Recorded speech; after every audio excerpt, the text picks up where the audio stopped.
Erica, welcome. It's so nice that you traversed across the province from your cottage to come here to Toronto and be here live, because it's great to have people live. I would never miss this opportunity to have a sit-down conversation with you. My God, come on. Well, thank you, and thank you for wearing complimentary colors. We got our blues going, and I feel the same way. I mean, when I was growing up, MuchMusic, it was iconic. I remember going down to Queen Street and seeing the young people and like the little box that you could talk into. And I never did that, by the way, and give your 2 cents worth about almost corner. Yeah. Speaker's corner, right? Almost, whatever you wanted to talk about, really. Did you bang on the windows when? No, I did not bang on the windows. I actually was interviewed in, not MuchMusic studio, but that was the center for, was it City TV, right? That's right. And so, I did many breakfast television and all that kind of stuff in there, but never MuchMusic. Somehow they didn't want me. They messed up. I missed out. But I mean, I think one of the things that really struck me, because of course I do try to do a little bit of reading before my guests come on, is how young you were. Like, it's just this monumental thing that you became part of, and you were like 20. Yeah. So wow. Yeah. And it really struck me when I looked at my daughter and went, oh my God, you are the age that I started to go on television, and you're very young. You're just a kid, right? So it really struck me. And I recently took my daughter to a screening of a documentary about MuchMusic that recently aired. Yes. And sounds really exciting and interesting, like fun, but interesting. And yes, go ahead. And it was educational in many ways, but what it showed my daughter was who I was back in the day. And I mean, she always thought I was kind of interesting because I'm in the public eye and always have been. Yes. People used to stop me on the street her whole life and then go to my daughter, oh my God, do you know who your mom is? Right. And she would roll her eyes. I know you can relate to this, and go, yes, I know who she is. But she realized she didn't. Of course not. Only once she saw that film and she went, Mom, you're so cool. So I have one. Oh, you're cool. And she's 20 and she thinks you're cool. Like that is high praise. But I mean, in a way, like, they can't know you that way when they're growing up, right? Because you're their mom. Yeah. And, it's probably just a nuisance for our kids when we're recognized in the grocery store or in the pharmacy and people want to talk to us, right? People, my whole life, have been sharing their personal stories, usually about what they overcome. And it's not like a 10-second conversation. And meanwhile, my daughter's got to get to ballet, or my son's got to get to soccer, or they're hungry or whatever. And Canadians are pretty polite, right? Like, it never really felt intrusive. It was always, for me, I always saw it as a privilege that I had notoriety in this country. But for my kids, it must have been hard. So and I think the kids too, as they get older, I wrote my book 10 years ago called Unsinkable. And I shared in that book my struggles with mental health. I shared my family story, my family origins, my mom and dad, and it was a tough book. It was pretty raw and revealing, and my kids' friends all read it, but I don't think my kids ever read the book. Still to this day. Yeah, I think still to this day. I mean, I think now it's just because it's 10 years old and like it hasn't occurred to them. Probably when I die, they'll read it and be like, do you want them to read it? Yeah, I do want them to read it. And did you do an audiobook version of the book? Maybe that's what I got to do. Maybe I got to revisit it that, right? So like for your daughter, now she thinks you're cool, which is awesome. But you also must have had this flash of, wow, when I was 20 years old, I was under so much pressure. So what did that feel like for you? You're right. In fact, it has been extremely cathartic for me at this time in my life to have that film and to go back and look at the girl I was, I guess. And yes, the pressure that I was under. And I was tough. You were. I still am. But I was tough. What I weathered back then, I essentially learned how to be a broadcaster live in front of by doing. Learn by doing. Yes, but everybody was watching me. Most people learn at school or in a job with a closed door and a boss managing them. Not me. It was, here's your job. 3, 2, 1, you're on. I didn't have directors. I didn't have producers. I didn't have writers. It was just me and the camera and the audience and my love of music. Yeah. And I was in a situation where it was sink or swim. And I sank an awful lot, but I wouldn't give up because I loved my job. Yeah. It was an amazing opportunity. And I actually never even thought about giving up because I had the coolest job on the planet. I loved doing it. And screw them. If they didn't like what I was doing, it didn't matter because I still had the job. And eventually I stuck with it. And, you know, there's the 10,000 hours rule that if you stick with something and work hard, you eventually become good at it. And it's so funny now. Everybody goes, oh my God, you were the best on air. You were basically it. You were the core of MuchMusic. I'm like, yeah, buddy, you have changed history in your mind. For that, I'm grateful. Yes. But that wasn't accurate. It became maybe the last 5 years true. Yeah. The first 5. Once you'd mastered in there, but there was that learning curve and you were willing to go on it because you loved your job. You had a passion for it. But you also love music. When did that start, your love of music? I loved music. I also loved the culture of music. I like the community of music. I am, I guess you'd say, kind of an oddball. I'm unconventional. I'm not a traditional thinker. So I didn't fit into the regular mold. So those of us who were into music, mostly like punk and new wave music, we were alternative. Yeah. And so the music represented us as thinkers. And I surrounded myself. I tried to find a community of like-minded people. I found them in the world of music. So I love music, but I loved the culture and being part of a community even more. The outside the box thinking, the freedom. And how did you come to get the job?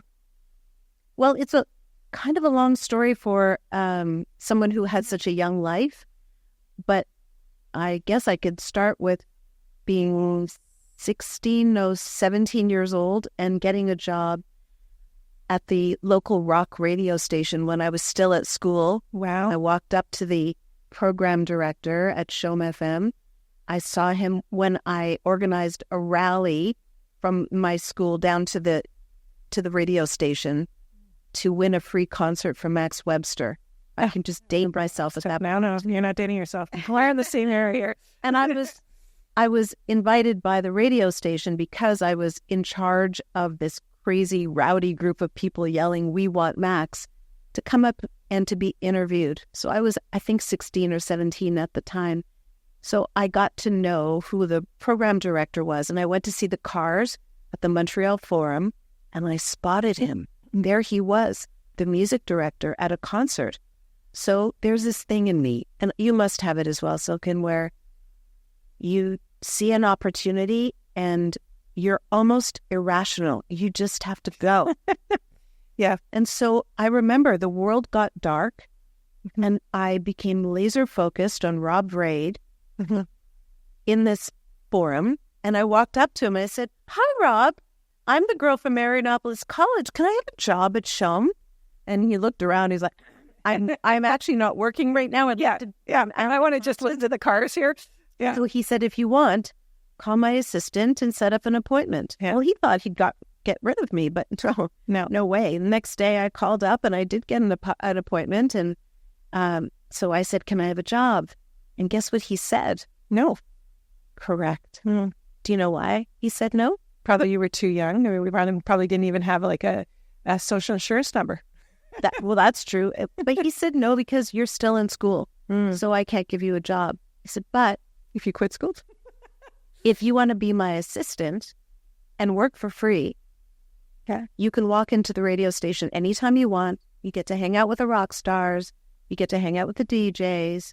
And I will teach you what I know do you want that? I was like, do I?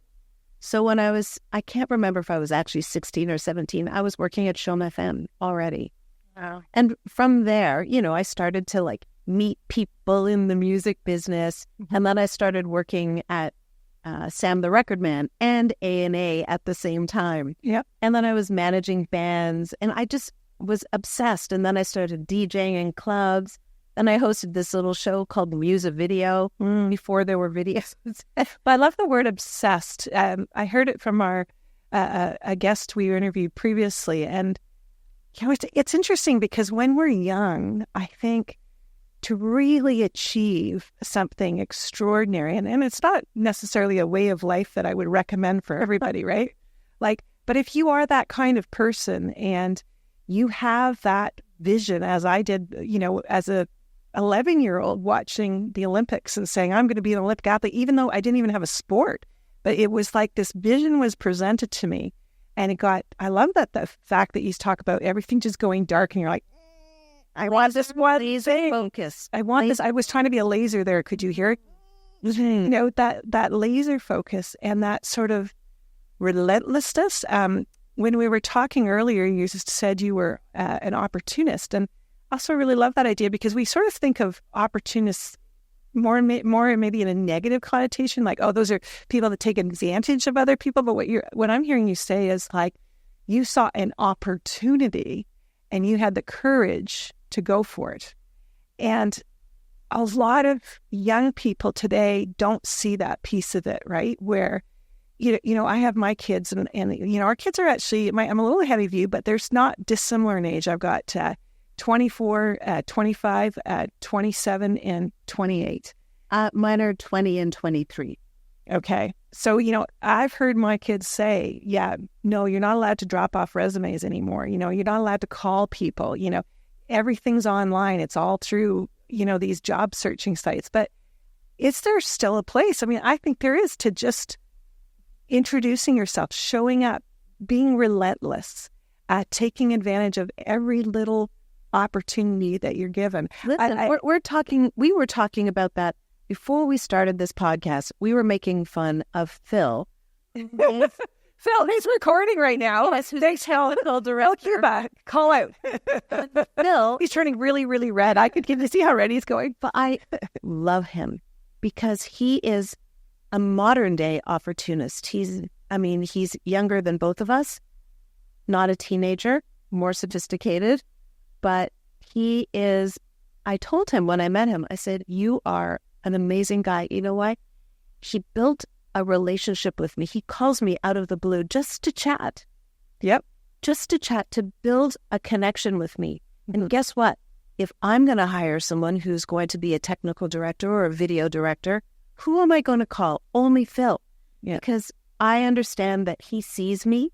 He likes me. He doesn't even have to like me, but he appears to like me. He lets me talk. And that, to me, is the secret of success, is building relationships with people. Yeah, it is so important. And steady, and being the one, always, to be the one who initiates the conversation. But were you thinking that, like, you're saying that now, and it's so interesting, right? Because as we get older, we have all this knowledge and wisdom. And no, I did. We don't necessarily have it. But did you do it when you were 20? Opportunity, I can show you in my life, every opportunity that I've had in my life, except being on this show, is something that I made happen. Yeah. I called the person. And even when I was super famous, Silken, rarely did people reach out to me. It was me reaching out to people. So first of all, you have to be humble. You have to be modest. You have to be proactive. You have to be have a core of confidence. And you also have to have that laser focus the rest of your life, because life is a series of opportunities that you make happen. I hear you, and I am thinking back to the first real job I ever had, which was at Penguin Books. There was an ad in the paper for a program called Canada Reads. Okay? Amazing. Yeah, amazing program. And the woman who was hiring wanted to have a program director with 5 years of marketing experience, all this. I was newly graduated out of Western. I had no experience. I was, 22 years old. And I put my resume in, but I also called her and she's like, well, we have 220 resumes. And I'm like, can you pick up my resume? Well, no, literally, like, there's a process. We got 220 resumes. I'm like, but I'm only got I want you to pick up my resume. And I kept at her. And so she picked up my resume. I was one of the last 2 finalists for the job. I didn't get the job. A few weeks later, she called me and said, okay, I can't hire you because you have no experience. But my husband is the senior director at Penguin Books, and they're looking for a junior marketing assistant. Would you like to interview for it? So, like, an amazing story. Yeah. That says everything. Where when you put yourself out or connect with someone like Phil does, like you do, like I do, you can't lose. Because even when somebody says no, if you're smart about it and you go, cool, why not? Can I learn something from you? Or can I reach out in 6 months again? Or keep me in mind if something else comes up. Mm-hmm. If you build that relationship and you start planting seeds all over, something is going to grow. Well, this is what I love about you. And, the word that came up as I was reading a bit more about you and talking to Michelle Archer, who is a producer here today, about you, the word reinvention came up really, really strongly for me because, in the 80s and the early 90s, you were an icon at MuchMusic, as you haven't said because you're too modest, but you really were. And you were a top level journalist in a time where women weren't leading the way. So you were also a trailblazer for other women. You were young. And then it all kind of ended. It kind of imploded, the nobody saw it coming, really. The industry changed profoundly with the internet and all the other platforms, YouTube, all the things that came up after that. You had to reinvent yourself. How hard was that? I think it was hard. It was hard. I left, so I was prepared. You missed the implosion. Yes. I was, they call me the GOAT. What does that stand for? It's like the greatest of all time. Oh, yeah. Okay. No, yeah. I didn't mean that. I meant, you are the original. I was, okay, I'm a GOAT, but I meant, she's resilient like a goat. I'm an original gangster. Yeah, thanks. And so I left after 10 years. So when I was 30, the ripe old age of 34, I left. But I wanted to leave because I was kind of done. I kind of had grown up and I wanted to try new things. I worked at MuchMusic in City for 13 years. Fantastic. I learned incredible skills, but I was ready to be challenged in different ways. And so I did. I did a series of television shows, and then it all exploded. Talk about reinvention. When I got married and I had kids, and I went, WTF is going on? Yeah. And I don't know if this happened to you, but I am A-type. I like to go and get things done. And babies, they're a pain in the ass. They are on their own schedule. They don't listen to you. They cry. They want to sleep. And my brain went to sleep. I was dying when I had my son, Josh. I love him. Yeah.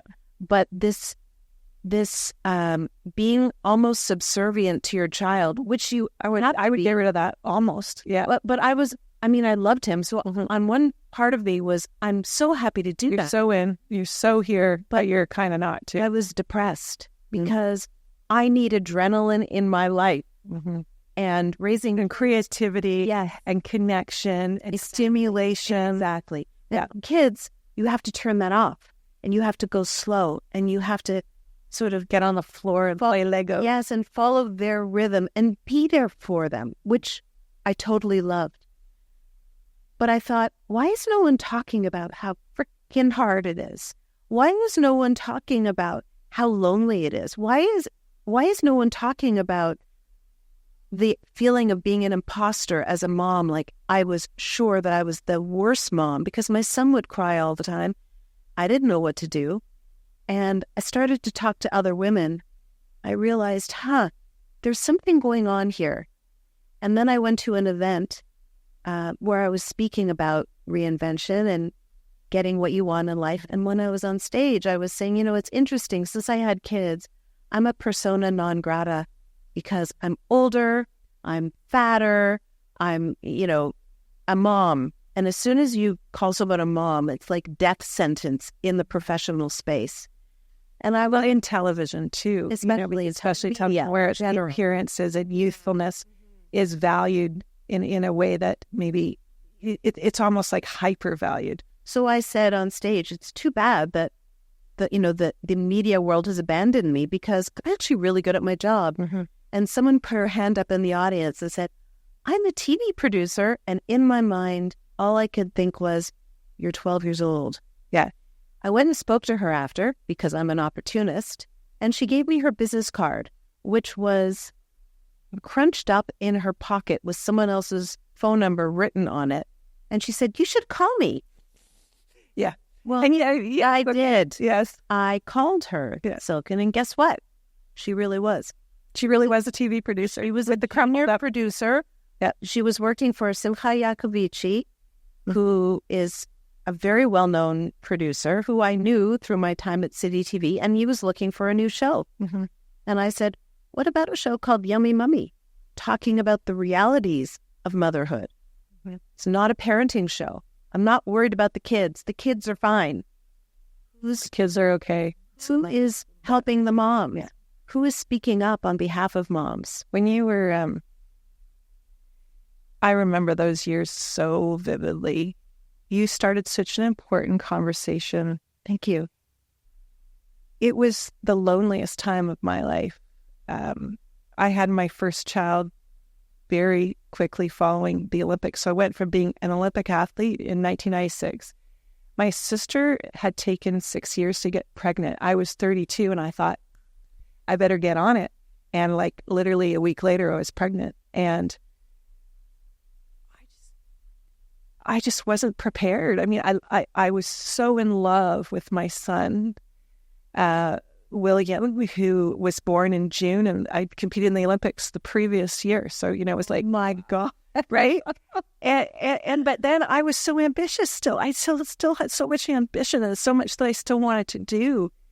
And, I just think there wasn't any kind of talking about the shitty things, the lack of sleep and how it kind of makes you bananas and you can't think straight. And the guilt, nobody was talking about the guilt. So much guilt. Like, how can you work? Don't you love your son? There's still a lot of judgment back then. We're going back 20 years now. And I still think women are so hard on other women. I believe that's changing. I see more networks for women, more women talking with some vulnerability about their experiences and their struggles. But back then, I hate to say that, but really it was back then, it was kind of verboten to talk about how you were struggling. And as we know, there is a relatively high percentage of moms who experience postpartum depression too. 100%. Nobody was talking about postpartum depression. That's why I started, I did the TV show. And after 2 years, the show was canceled. And I took the knowledge that I had gleaned. Well, it was only, can I just interject? It was only canceled because you were actually ahead of your time. Like, you were a good 10 years ahead of your time. I was. You're right. Thank you. So I started this little tiny website, literally tiny. Like, I built it myself. Well, and the internet, it was all a little newish at that time. It was 2006. Yeah. So I used one of those pre-made templates. Yeah. And I started writing articles. I wrote 300 articles. So what was it? I'm just kind of like, I'm like this. I live my experiences and then I need to describe them to others and I need to find out, is there anybody else out there? Like, what is it for you? Is it like that for you? Can we be best friends? Because everything you're talking about is making me kind of emotional. I have a desire. I have a need to create community. I didn't realize it, but I did it with the music business. You did. And then I did it with motherhood. And I wanted women to know that they weren't alone because we all felt alone and ashamed.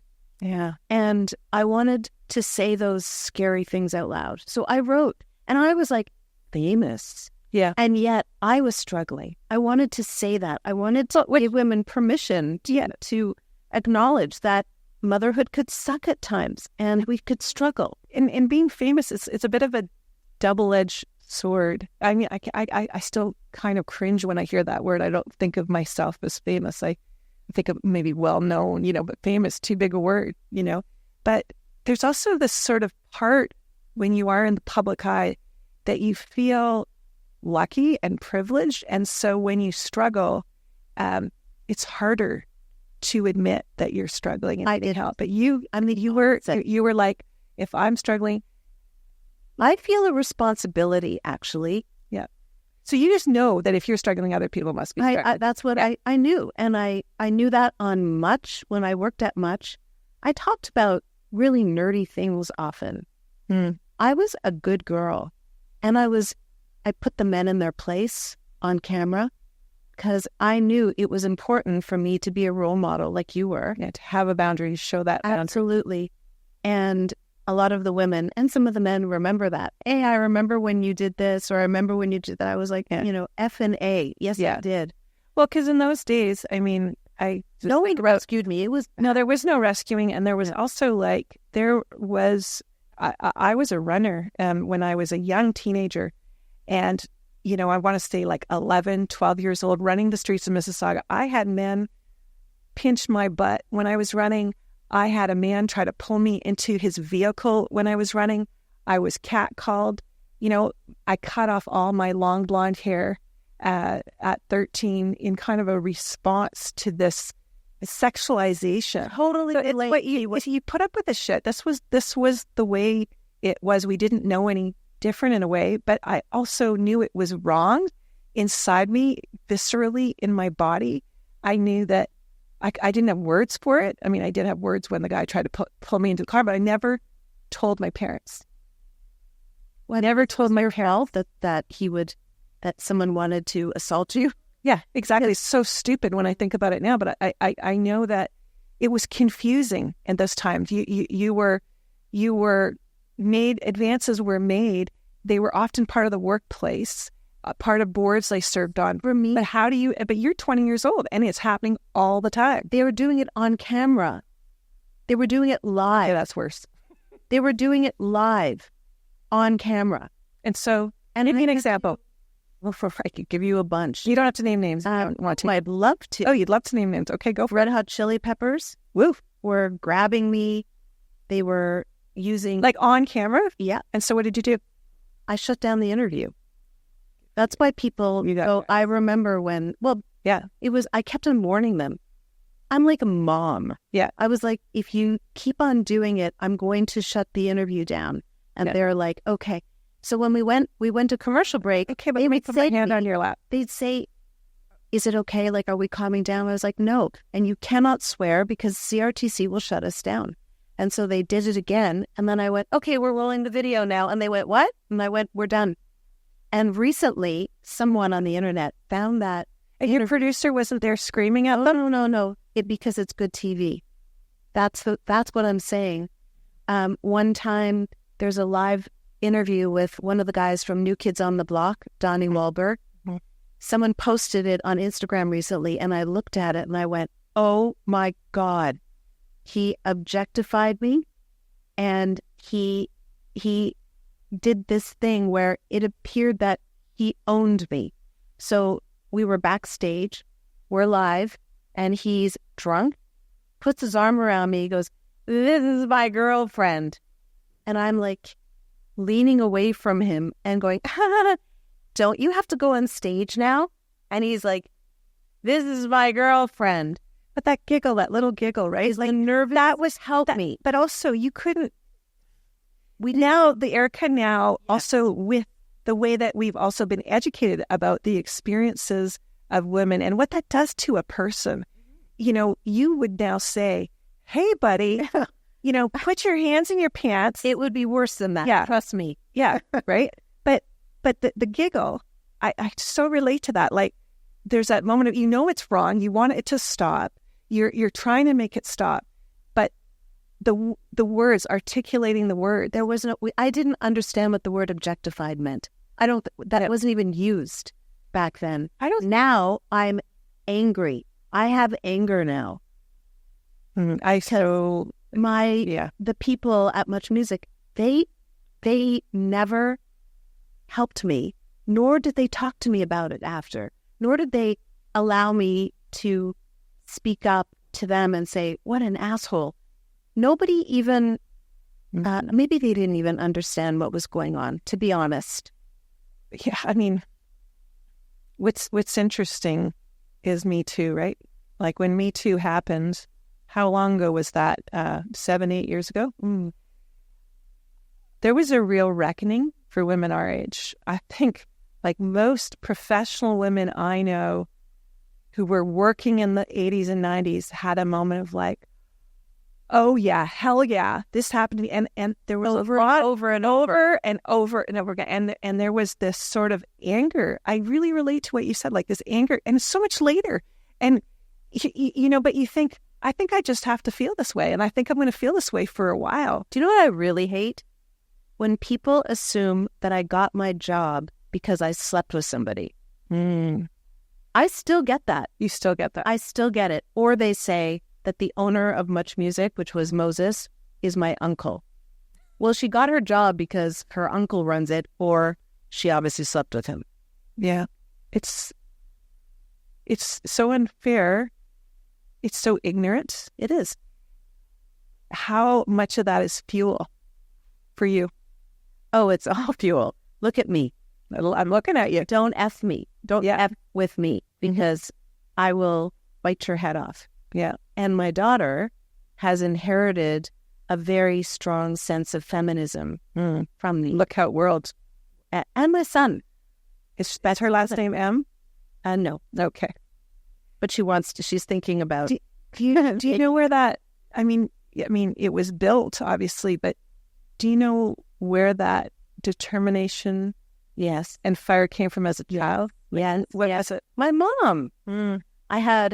My mom recently passed away, and my mom was super cool. You loved her. So my mom, when I was 6, she bought a summer camp in the middle of nowhere with my dad. So she was 26, maybe 27, and the camp still runs today. They had 200 kids. Now, first of all, I can't even imagine that parents would let their kids go to the summer camp in the middle of nowhere where the owners were 26 and 27 years old, and they would live there for a month. Like it was a 1-month camp. So you could either go 1 month or 2 months. So that's insane. But so I watched my parents do crazy things like that, take risks, be bold. And then my mom started, when she was in her late 40s, my dad and her had divorced. And so she decided to start traveling. She put on a backpack, started traveling. And she loved it. So she started a little fanzine called Journeywoman, where she would write articles, print them, and sell them at stores, independent. This was obviously before blogs. It was right before blogs. She had this little fanzine called Journeywoman, which she sold at Book City bookstores. And then she told us one day, to my sister and I, I'm going to start a website. And she was at this point like 52, 53. Yeah. And my sister and I were in hysterics. We were like, Mom, you don't even have a computer. And she said one word to us, or 2 words. She said, watch me. She got a computer. She found a web mistress, and she started this little website. And it is the biggest online, to this day, biggest online magazine for female solo travelers in the world. Wow. What a legacy. She is just a force of nature. She taught my sister and I to be tough. Yeah. And she gave you kind of a template, almost like, reinvention of, possibility. Yeah. It sounds like you grew up in a family environment, not to make it idealistic, but, that you were shown that anything was possible. 100%. And we weren't treated like girls. Like my dad also. Yeah. Didn't treat me like a girl. Like when I was 17, 18 years old, I was DJing in clubs, punk clubs in Montreal. Yeah. So after school, I would have a nap, have dinner, and then go downtown and DJ in a punk club and come home at 3 a.m. because clubs closed at 3 in Montreal. Yeah. My parents never stopped me. They never challenged me. They never questioned me. They just let me do it. I think they probably understood you were a force of nature. Oh, and that, like, I think my parents understood that about me, that, like, I can't get in this person's way. Like, did you also grow up in a family of possibility? Interesting. My dad and my sister and I reflect on this because we both went to university. We were the first in our generationally to go to university. My parents are German immigrants. So definitely like that hard work ethic was very strong in our family. I don't remember thinking that there were limits on me because I was a girl.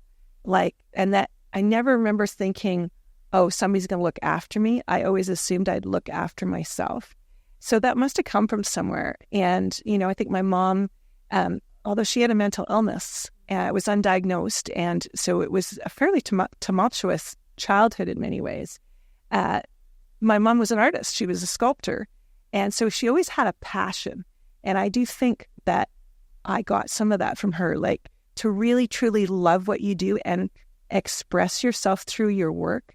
I've been a speaker. I'm writing my second book right now. The idea of using your work as a way of expressing who you are and your beliefs and your ideas in the world probably actually didn't come from my mom, because that's who she was, and my dad was an entrepreneur. But it was more the hard work. And to a different degree, I think that the adversity in our family. Yeah, you get the one side, right, which is like the role modeling and which was your experience. And I think that's very positive. For me, it was more adversity and wanting to change my situation and to have agency. Like, I had no agency. When you live with somebody who's really mentally ill, they dominate the culture of the family, and their needs are the only needs that get heard, right? Like my mom, if she was throwing plates or screaming or crying or drinking or whatever she was doing, it was like there wasn't space for little Silken and her needs, or like little Jörg, my brother, and his needs, So I think my determination in a way came from a quest for power. I wanted to be in the driver's seat of my life. It reminds me of Jeanette Wall's book. Yes, glad. Oh yeah, that was really hard for me to read. It was, It's really really hard for me to read. I still battle some of the triggers around, especially child abuse. It's very hard for me to distance myself enough to just, get something from the story. Mm-hmm. So, it is interesting how we go back and we look at the things that shaped us. I can see that, you had these experiences with MuchMusic, but now you're this powerful, together person. And I wonder if you've looked back on those years and digested the experience. And the reason I ask this is, you became well known for something that you did. And of course that you reinvented yourself. You've been so many different things. But a lot of people still, like you said, remember you from this really, relatively small window of your life. I've gone back to my experiences and I see them differently now because I'm a different person. And I see what those things have taught me, but also where they were wrong. So we talked a little bit about, where you knew those experiences were wrong, and you kind of reflected on it with the power and intelligence of a 50-something, right? So can you also do that with the learnings? Can you look back and go, like, I really learned some stuff that has stuck with me for the rest of my life? Absolutely. But what's interesting for me is, in a way, I see that I am the same.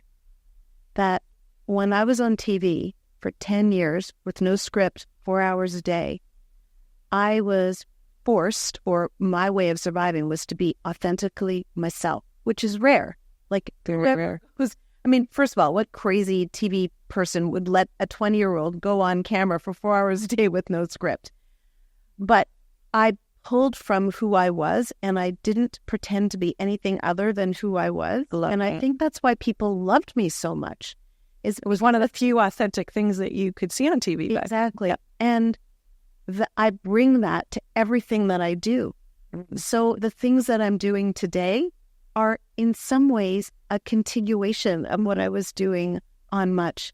And for me, it's not what I do, but how I make people feel. That's my superpower, is I care how I make people feel.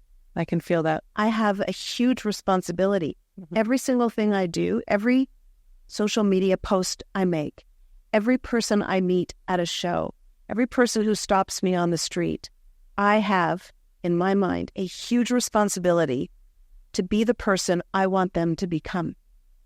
I feel like a huge pressure on myself, self-imposed, to be a role model for kindness, for being courageous, for being a strong woman, for being respectful to women. Everything I do, no matter where I am, should ladder up to that in some way.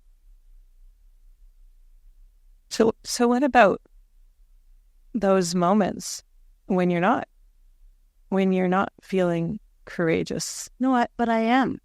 Because you're always courageous. I have a purpose. That's so, like, my husband and I separated last year. We never fought. We never bickered. Mm-hmm. We're still good friends. We did it. I did it together. We're going to show people that you can do it. Every part of my life, the stuff that's behind closed doors and the stuff I do publicly, it's the same. It's the same. So you can be Erica M., the human, in everything that you do. And I got to applaud you for that, because that took me a lot longer. But I had a different upbringing than you. Yeah. You had to learn it. Yeah. You didn't have that. You didn't have a family that displayed it. My mother and my dad really are both unabashedly themselves, and they were both always really kind people, but fierce. Fiercely kind. Kindly fierce. Yeah. Yeah. And so and my sister's like that too. We just are, we call ourselves the M sisters. We just feel like that is a responsibility that our parents have given us. Mm-hmm. And I do it, and it brings me great joy. Well, yeah, because you're teaching, you're always teaching, sharing. But part of teaching is also, like you said, part of being authentic, I should say, is also sharing when you struggle. Oh, of course. So, do you feel comfortable? Because a lot of people, like when it's good, they're ready to share, but when it's bad, no. My daughter, when she was 13 years old, she blew out her birthday cake candles and started crying, and she didn't stop. So I'm actually sitting in front of you right now because that's the conversation that you and I have to have. Mm-hmm. Because I have a daughter with mental health issues. Yeah. And it's a very delicate situation, because that's her story, not mine. Mm-hmm. But what I do talk about is the pain that it caused me, the isolation. I almost lost my company because of it. Not because of her. No, because of my having to weather your response to you. And I had to be there for her. She needed me, and we needed to understand what was going on. For sure you did. So, almost it's the antithesis of what happened when I was a young mom and I was frustrated being at home with my kids. It was hard. This was the opposite. This was easy for me to make a decision that I had to be there for my daughter. Mm. And it was a really hard time. I get choked up, talking about it. But I learned so much. You just knew you knew you had to be there. Like, I know. My husband was too. Like but I'm just more like the mom is, and also I'm a learner. Yeah. So I wanted to understand everything there was. I needed to find her people to help support her. I wanted to be there when she needed someone to talk to. I wanted to be there. I'm a good listener. A lot of parents, this is really powerful to hear, because, a lot of parents, when their kids are struggling with mental illness, they have no idea what to do.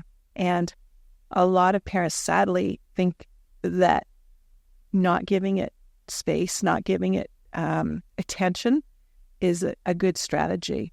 And I'm not hearing that from you. You were raising the alarm bells, and you were saying we gotta get knowledge, we gotta get help. It amazes me still today how many parents I know whose kids are struggling, who feel like they need to downplay it because giving it space will make it grow. And I did the opposite. I started a Facebook group for parents of teens who were struggling. Mm-hmm. So I have 3,200 parents who are in this private group who share their challenges with their teens. And it's a very respectful, supportive group. Mm-hmm. And I don't often talk about myself anymore. I don't need to. Yes. It's already taken on a life of its own. But I am very outspoken, and I just recently did a keynote for the Hope Conference. So Hope is an organization that I wished was around a few years ago when I was really struggling. It's parents of teens who are dysregulated, who are having issues with substance abuse or mental health challenges. And it's a support system for the parents, because no one supports parents. When I was going through this thing with my daughter, I would talk to her therapist and say, can you also coach me?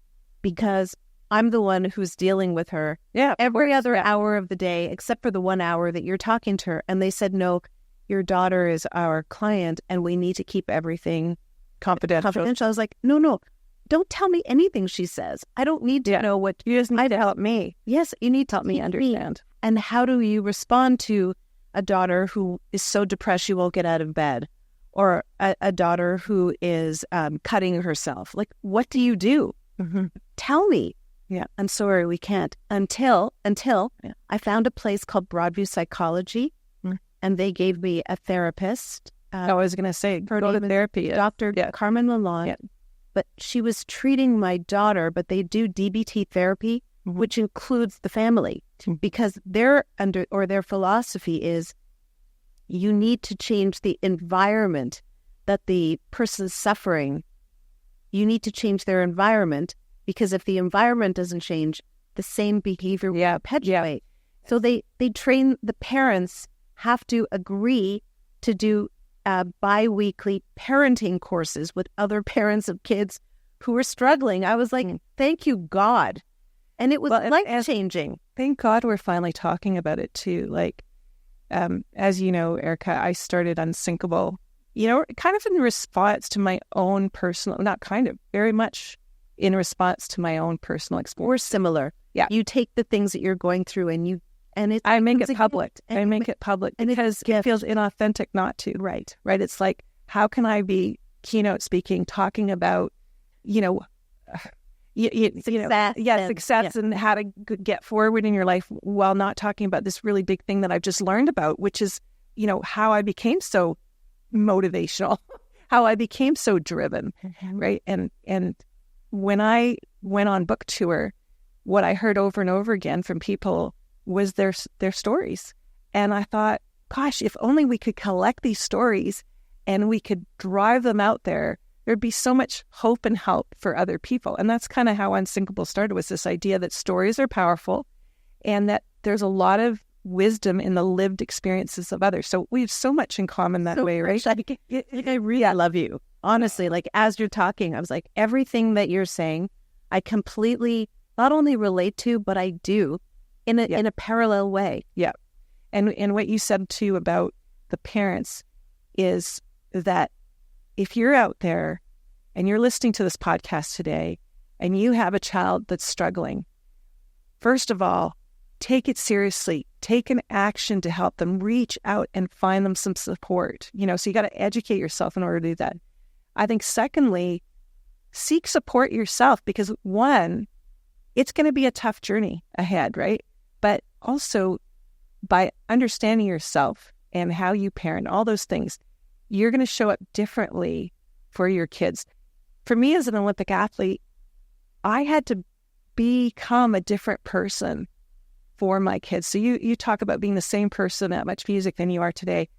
I couldn't be a hyper-driven, perfectionistic, win at all costs person anymore, because that was destroying my family. It was destroying my kids, having that energy all the time. Had you called me, I would have told you that. Yeah, thank you. It would have been super helpful. Instead, I did yoga and meditation, and I read so many books, and I went to counseling, and all I needed to do was call you all this time, right?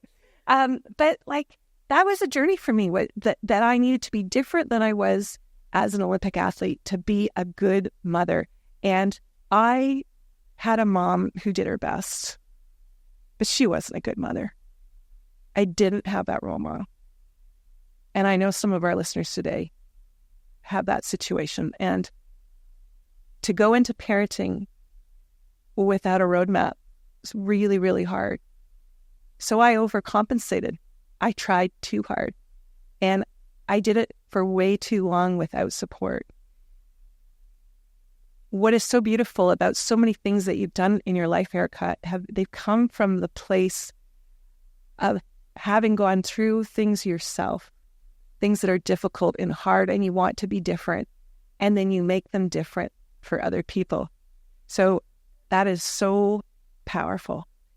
If I were to ask you to be your best friend, yeah, well, I think you've sealed the deal, haven't you? But it's always like looking forward, looking back, and maybe I'm too reflective because I rode a boat backwards my whole life. It just makes you kind of a reflective person, right? You're always looking back and sort of digesting. But like, what would Erica M today tell Erica M at 13 years old? What advice would you give her? What would have been helpful? Well, when I was 13, I was beat up all the time in the schoolyard. I was kind of a nerd, and definitely it's hard to imagine you being a nerd. Okay. I used to get dog bones in my locker, dead fish in my locker. So when I look back, I'm going to... Okay. You did pretty good. You did really good. So all those people who were really mean to me, here's my middle finger. You can't see it because it's a podcast, but, don't be mean to people, because I know who you were. You're coming back, girl. You're coming back. Yeah. I mean, when you're 13, 14, 15, that's a really hard time, because a lot of people are very mean at that time, because everyone is struggling. Everyone is trying to understand what their role is. So I remember, and fitting in, right? Fitting in. You do anything it makes people unkind. Yeah. The group mentality. Mm-hmm. So I think that I'm like, they're called super feelers. You may be one of those as well. I've learned that term because I became very close with my daughter's therapist, because she was also my therapist in relation to her, not me in my life, but like, how do I help support my daughter? So I went deep with her. I don't think I'm her normal client or patient, because I was like, what is this super feeler? Please explain it to me. Give me 5 things that most parents do. Like, I basically was writing blog posts in my head with her all the time. Mm-hmm. And then I'm able to come on shows and share what I learned. And I think one thing that parents don't understand is that many kids, like you were probably, and I certainly was, were super feelers. We literally feel things more. We're empaths. And when someone looks at you funny or says something, it's like a dagger in your heart, even if the person doesn't mean it. Yeah. This is where the mental health challenges come from, because these seeds are planted, and then the kids don't know how to process it. And they're already struggling because they're going through puberty, and life is hard, and social media. And so what I was taught by this therapist is a really great skill, which is listen. So when your child locks himself in their room, you could knock on the door and go, hey, what's up? Get out. I was like, okay, I'm going to come back in about 2 hours. Mm-hmm. And then you could ask them again in 2 hours. And then they'll say, school really sucks. And you'll go, yeah. And you don't teach. You don't lecture. You don't use this as a teachable moment. You shut your mouth and just go, yeah, that must be hard. Yeah. Well, that power power of listening. Power of listening. So incredibly profound, and learning to listen to your children without feeling some responsibility to give them parenting advice right in that moment, or making them a better person in that moment. That is it's something that is so tempting, I think, as a parent. When you have children who struggle with their mental health, and I have that same experience, it is a different experience parenting. There's more intensity, and there's more need to show up fully capable, isn't there? Yes, but I think every kid needs it. It's just you have to show up differently. Yeah. But I mean, sometimes for longer, when your kids are struggling with their mental health, they can go into their 20s and you're still kind of there. Yeah, but there is new research that shows that they're redefining adolescence and adulthood. I don't know who would do this. Prefrontal cortex and all this stuff. Yeah, like social workers or the Department of Psychology somewhere has said that there is a new definition of aging, a new stage of aging, which is you are a teenager and then you're an emerging adult until you're 29. I've heard that. And at 29, you become an adult. Yeah. And that sounds about right. I think my experience. Yeah. Yeah. It's probably a more rational way of looking at the different. More realistic and reflective of where we are today, especially post-COVID. Last question. I've had a lot of books that have changed my life. Can you name a book that's kind of, giving you an insider perspective that's really had a positive effect on your life? I read a book many years ago. It was Carol Shields' book, and it was called The Stone Diaries. And it was this is Margaret Lawrence. No, you're right. The Stone Angel. Right, is Margaret Lawrence. You're right. Okay, this is so. In the book, it's about a woman who is aging and she lives a very ordinary life. And one of the scenes in the book is the protagonist writing a list of all the things she'd never done in her life. Or maybe it was the narrator making a list of all the things she had never done in her life. And I thought it was the saddest thing I'd ever read in my life. And I remember saying to myself, my list is going to be short. I don't want to be Daisy Stone. And there was a line in there, which was, Daisy Stone, let life live her. And I'm like, not me. I'm going to live life, and I'm going to make the life happen that I want. So I'm not sure if that was the intention of Carol's. Yeah. But that's how it landed on me. And was one of the characters named Hagar? Or this is the Stone Angel. So, you had mentioned that, we're soul sisters, that we need to be friends. I have almost the exact same experience with Margaret Lawrence's book, The Stone Angel, where Hagar, the main character, never says what she's thinking. She never shows her emotion. She never expresses her love. And it's the story is about her life as she gets older, and all the times she's in her head wanting to say, I love you, wanting to say, you've meant the world to me, or, express her vitality, her sexuality, her love of life. It's all locked inside her. And at the same thing, it's like, I'm not doing that. I'm going to live life in the love lane. I'm going to keep going. So thank you so much for the interview today. It's been just beautiful having this conversation. Thank you. I so appreciate you and appreciate your time and the effort you made to be here in person. Well, I hung out with Silken Laumann, so I'm very happy. What an afternoon. Thank you. You're welcome. As an Olympic athlete, it's not surprising I love working out and I love going to the gym. Strength training is so important for bone health, for metabolism. And our partner is Good Life Fitness. They are offering a 7-day pass to all of our listeners. Visit our description to access your 7-day pass.